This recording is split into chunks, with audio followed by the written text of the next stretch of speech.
Good afternoon, everyone. My name is Paul, and I am a nerd, and here you are at the August 2016 Tabs3 Virtual User Group meeting, where today we are fortunate enough to be talking about how to enter EFT transactions in accounts payable. Mary Jo's going to give you some insight on that, and the benefits of upgrading to Platinum. For those of you who may be considering it, I'm going to talk more about those. So, without any further ado, I'm going to press several magic buttons here and give Mary Jo control in accounts payable so she can tell us all about how to enter those manual EFT transactions. Okay, so we all have those times when we need to keep track of things in AP that don't necessarily need to come out of the bank account with a check. We're not going to print a check out. We're actually going to just enter these transactions, whether it's, for an electronic transfer that we've done, an automatic payment that comes out, credit cards, things like that we need to do. So how we can keep track of that in accounts payable is by creating another bank account in accounts payable that points to our cash account. So it's still going to point to the same bank account in general ledger, but we can create as many bank accounts as we want to in accounts payable that point to that same ledger account to accommodate for all of these different things that we might have to do. So I'm going to look at our setup here where we set up our bank accounts in accounts payable and look at what we have in here now. So right now we have two. This is sample data. So number one is First Bank. So if I look at First Bank, it is set up to anytime I write a check or print a check to credit the operating account, which in this instance is 1110, and it would debit then whatever account I pick on that general ledger screen.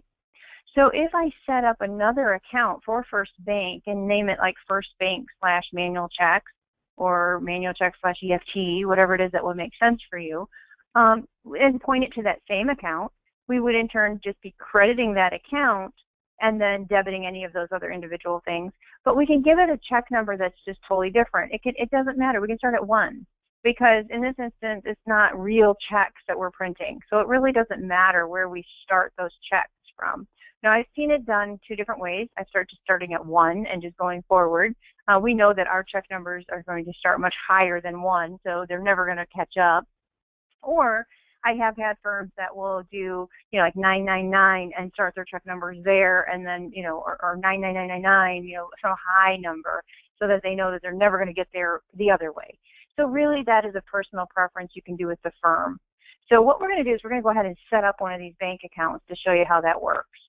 So the first thing we're going to do is just hit New, and it'll be number 3. And I'm just going to name this one First Bank.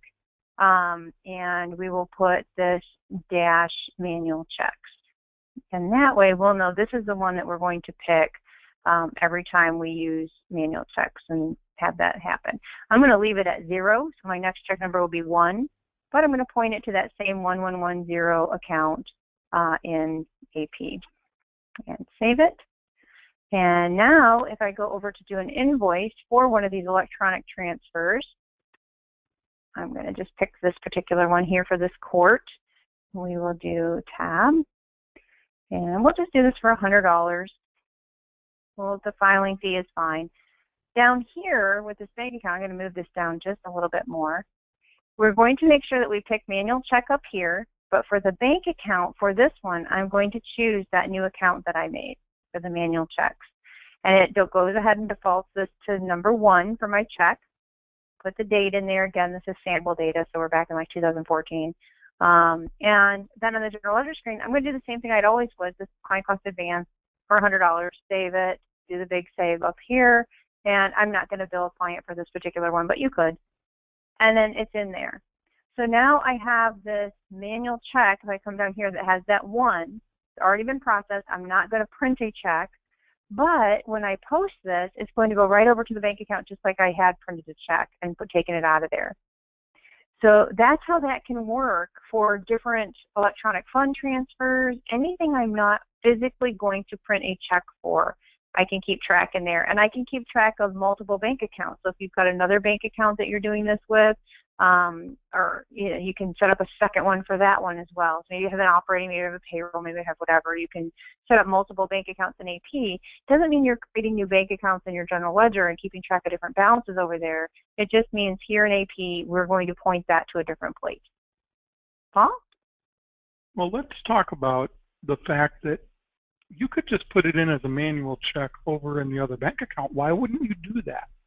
Well, your check numbers then would be mixed up. So if I have this if I have a my bank account for the first one is going to have, if I pick number 1, it's going to have a check number of like 2025, whatever that was. That was like 2000 something.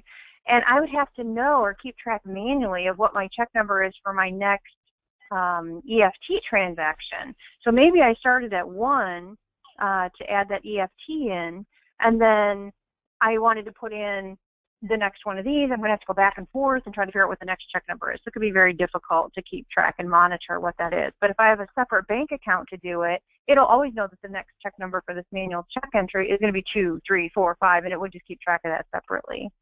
Of course, Mary Jo, that was a loaded question because we used to do it that way. Yes. And we actually had a very convoluted system of trying to keep track of what the next manual check number was, and then letting the system keep track of the next regular check number. And it was kind of a mess. Yeah, you could do that. Another mistake that people so frequently make that's even more of a problem is they just leave the manual check number at 0, which seems at first like a good idea, right, Mary Jo? But tell us what can happen there. Just put me on the spot, Paul. What could happen? If you have it at 0, you're going to have lots and lots of checks out there that have a check number of 0. And if you ever have to void a check number, and if you've ever done this before, and all of these check numbers are zeros, you void all of the check numbers that are 0, not just the one that you're thinking. So it can be very hard to keep track of. So. Now, I think, correct me if I'm wrong, or maybe we don't know, I think they may have actually fixed that to some extent, but it depends on what version of the software you're running. If you're still running a version where that's not the case, that can be a problem too. So that's another thing to be aware of. We first started really getting into this when we started using the debit card a lot. Instead of using a credit card, we were using a debit card, which was great because you could only spend the money that you had in the bank account. But it also created all these manual checks that had to be put in. But there are a lot of things. I mean, a lot of people are being paid these days electronically. They're being paid by EFTs, or they're being paid by wires. You've got things that come out of your bank automatically these days. And this is the way to do it. Very efficient way to do it. And really all you're doing is setting up that separate bank account. Not a separate bank account. That's the thing. That's why people say a separate bank account. I don't want a separate bank account. No, a separate bank account and accounts payable that points to the same bank account in GL. Very cool. Thank you, Mary Jo. I am going to talk about, hold on a second. Leanne said that we have a question. Leanne, do we have a question? Yes. The question is, why would you do it this way with the manual check when you could do a regular journal entry? Okay. Mary Jo's dialing back in. We're having phone trouble here today, so Mary Jo's on her way back in, so I'll answer that. You can do it with a regular journal entry, but then you don't have the ability to track things that you need to track by vendor. For instance, if the manual check that you're processing was to a certain vendor that you then need to produce 1099 to, you're out of luck because that data is not in accounts payable. And you also can't take advantage of the accounts payables mechanisms and reports that are in place to be able to report on things by vendor. Show me all the checks we wrote to this vendor. Show me all the checks we've done to this range of vendors.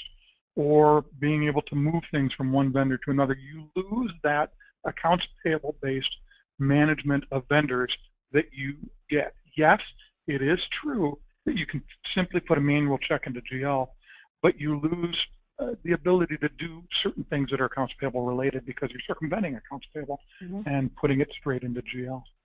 And one other thing, sometimes at some firms, the way that the staff hierarchy is set up is some have access to accounts payable, but they do not have access to the general ledger to put in journal entries. So this gives you that added security that you could keep people out of the general ledger and have them just be sticking to accounts payable as well. So correct, because you can you can limit certain things that people can go into in GL, but once you give them access to the journal, you can't say, oh, they can go into the journal, but they can only see these accounts. That's not a level of security that we're able to put in place. Mm-hmm.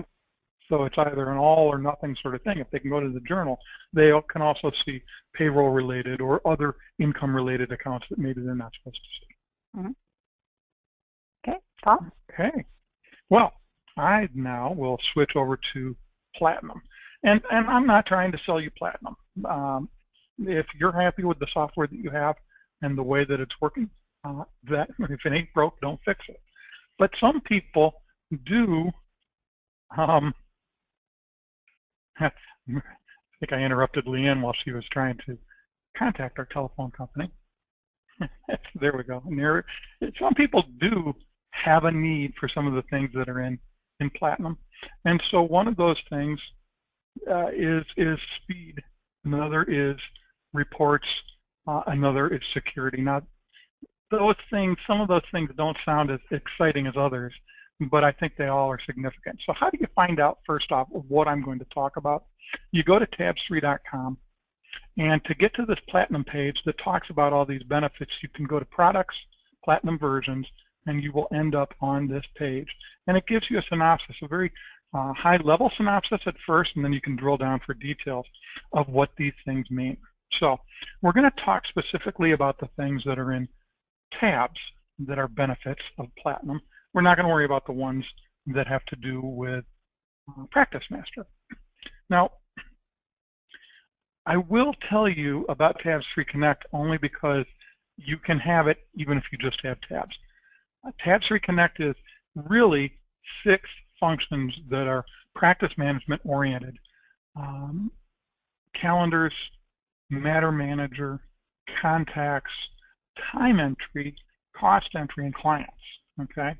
Now, time entry isn't really specifically a Practice Master thing. And so right after they released this, a lot of people said, well, wait a minute, I don't want to have Practice Master to use TabsReconnect. So they allow you to enter time using TabsReconnect if you only have tabs. If you have Practice Master and you have Platinum and you have tabs, you already have TabsReconnect. It's there. It's free of charge. It doesn't cost you anything. But if you just have tabs and you just want to enter time, you can get what's called a TabsReconnect subscription for $60 a year, and people can be able to enter time. And so what that means is you can go to a fee entry screen, and I'm going to actually just take you into ours real quick and show you. And I'm going to authenticate.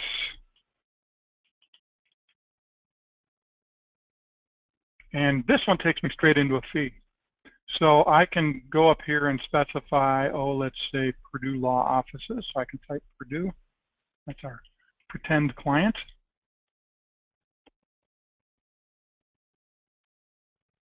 And it knows it's today. It knows who I am because I'm logged in, so I don't even need a timekeeper number. All I need to do is say 0.2 hours, telephone call with Dave. Hit save. And as soon as you get this blank screen back, that's there. Now, keep in mind, I'm accessing this through a browser. I could be in line at Starbucks. I could be accessing it kind of as an app on my phone or my iPad. I can access it through a browser at home. I can be anywhere. As long as I've got an internet connection, I can be adding time into tabs.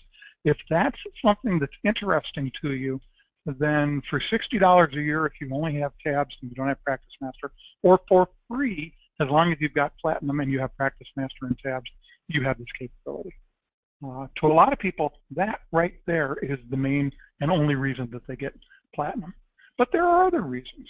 So I'm going to go back over here to the FTI website, and I'm going to go back a screen. I'm going to talk about the others. Hot backup. If you've ever tried to do something that you really should back up your software before you do it, you're going to make some massive change. You're going to update statements. You're going to do whatever.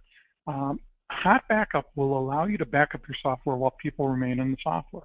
Now, some of the things that you're doing that you need a hot backup, you're going to kick people out to do, but you don't necessarily have to kick them out of Practice Master.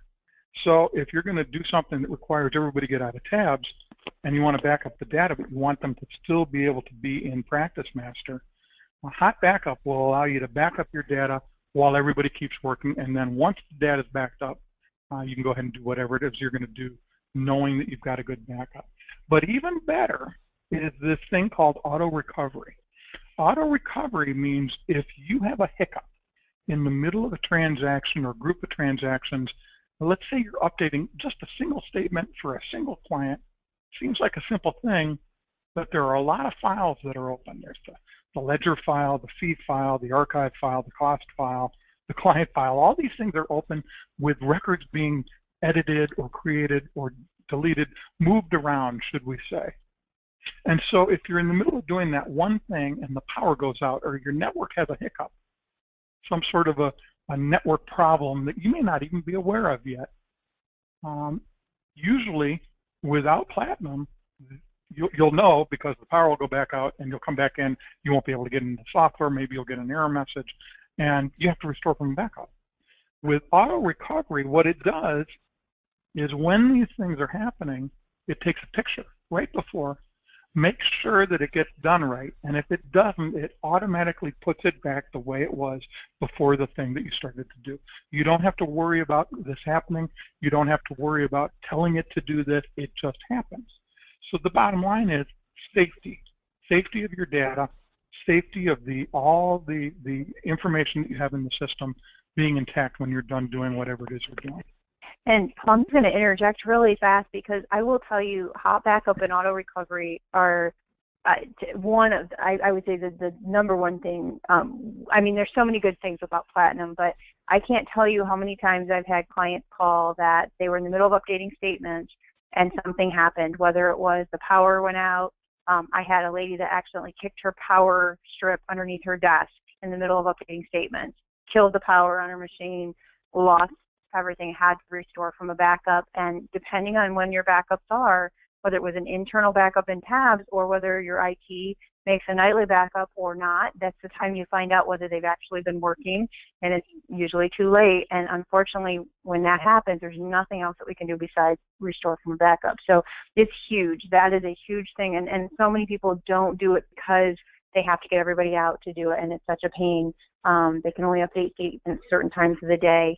That in itself is such a time saver. So yeah, I agree, and I appreciate you pointing that out. But sadly, that's not the reason most people get Platinum.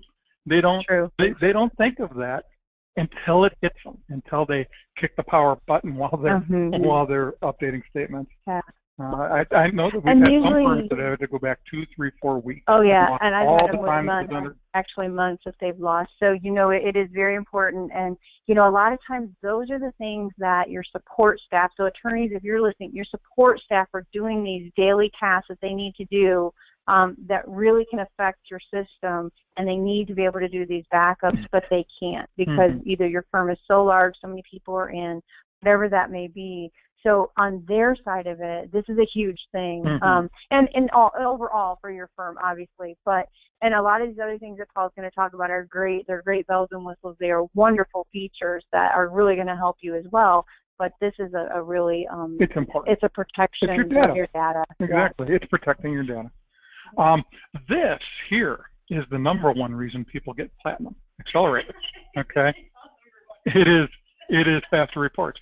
Let's say, for instance, that you're printing a cash receipts report, and you've been doing it, every day when you do a deposit for 10 years, and your system has gotten bigger and bigger, and more data, more ledger records, your firm's grown, your system's grown, your data's grown, and it's gotten to the point where that report can take an hour, maybe an hour and a half to run. You've gotten used to going to lunch, and just before you go to lunch, turning that report on and coming back and having it still be running. That report, if it takes an hour, will take probably about a minute or two once you get Platinum. I'm not going to go into great detail. Let's just say it has to do with the architecture and how the data is being passed back and forth between the server and your workstation. Okay, and what happens is a 30 to 45 time, not percent, time increase in the speed of printing of reports. So if you're printing a certain report and it takes only 2 minutes, a big deal. It's going to take 5 seconds. I guess that's significant. But there are reports as you get bigger and bigger, the firm grows, the data grows, the system's been used more and more years, that can get where they take a half an hour longer. And those are going to be extremely fast and extremely noticeable. That speed difference can be extremely noticeable. And one other thing that has to do with tabs is because of the speed of the reports, it's not possible in the regular multi-user version to do what we call an AR by working timekeeper. We can print accounts receivable in any tabs program, any version, that says Bob's matters have this much in accounts receivable, and here they are, and George's matters have this much accounts receivable, and here they are listed out. But if George did work on one of Bob's matters, he's not going to see it on his list. And if Bob did work on one of George's matters, they're not going to see that on their list. And so what we're getting at is a situation where the ability to print a report and print it fast is enhanced enough that we can now do one by working timekeeper. So working timekeeper accounts receivable simply means what work did I do that hasn't been paid for yet, as opposed to what work was done for my clients that hasn't been paid for yet. There are certain people in certain firms that really, really want this report. It's not quite as exciting to everybody else like you and me, I suppose, but there are certain people for whom that report is extremely, extremely valuable. Now, how do you get it? How much does it cost? How do you find out how much it costs? Well, let's just say it's not cheap. That's about all I can say without knowing who's asking and what they have. It has a lot to do with what version you're currently on. It has a lot to do with what you have, how many timekeepers you have. Do you have the accounting software? Do you have Practice Master? And until we know those things, we can't get you a price. So what's the easiest way to get a price for an upgrade to Platinum? Just shoot me an email, paul@paulpurdue.com, and it's Purdue like the chicken, not the school. Did I say that? Purdue like the school, not the chicken. So it's P-U-R-D-U-E, paul@paulpurdue, Paul@paulpurdue.com. Okay. So that's that. We learned about EFTs for those people that have been struggling with the old-fashioned way. This is a huge difference. And we learned about Platinum. Next month, we're going to talk about changing how a check has been applied in tabs after the fact. We all know, in fact, we just saw it when we watched Mary Jo make that transaction, that one of the last things that's done when you're entering a check into accounts payable is that you get to jump over to tabs and put it on somebody's bill. What happens when you get it on the wrong bill, or you get the wrong amount in there, or you get the description wrong, or you need to get back in and do that through AP? How do you do that? Because you want to maintain that integrity, and Mary Jo will be talking about that.